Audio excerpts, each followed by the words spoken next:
Nesilleri yetiştiren eğitim kurumları verdiği eğitim açısından evrensel değerlere dikkat ederek metinlerini oluşturmalı ve nesilleri yetiştirmek durumundadır.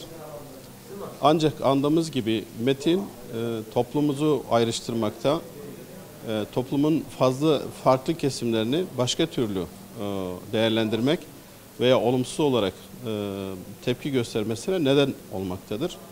2013 yılında toplumun çokça kesimi tarafından istenen bir durumla kaldırılan andımız metni 2018'in bugünlerinde yeniden okullarda okutulmak üzere Danıştay kararıyla gündem edilmiş oldu. Bizim isteğimiz, talebimiz Eğitim Bir Sene olarak toplumu ayrıştıran, toplumun değerleriyle uyuşmayan, sadece bir ırkı öne çıkaran, diğer farklılıkları görmeyen metinlerin nesilleri yetiştirilen okullarda okutulmaması gerektiğiyle ilgilidir. Bizim isteğimiz bu yöndedir. Doğru demekle doğru olunmaz, ancak doğru yaşanmakla doğru olunur.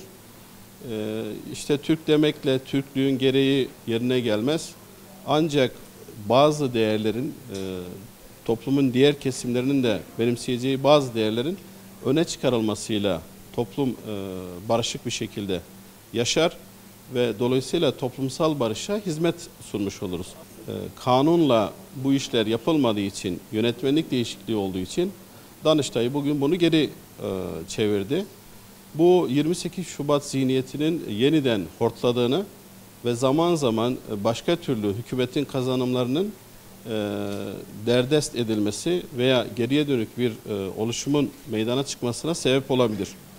Bu bize eski Türkiye'yi çağrıştırmaktadır. Yeni Türkiye'ye yakışmayan durumlar, bazı evrensel değerler veya inanca dönük durumlar kanunlarla düzeltilmeli. Sadece yönetmenliklerle değil, işte andığımız metni buna örnektir.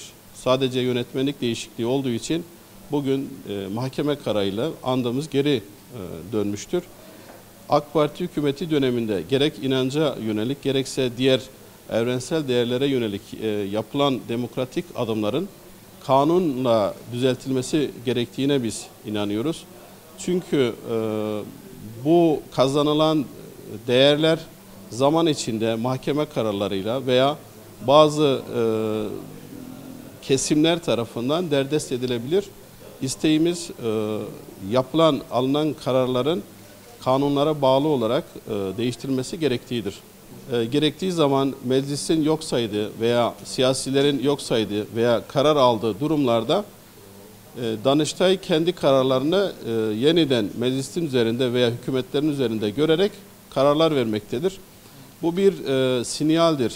Bu bir 28 Şubat'a geri dönüşün bir işaretidir.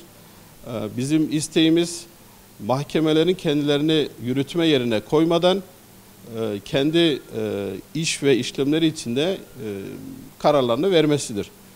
Bizce bu mahkeme kararı siyasi iradenin üzerinde verilmiştir. Yürütmenin yerine mahkeme kendisini koymuştur.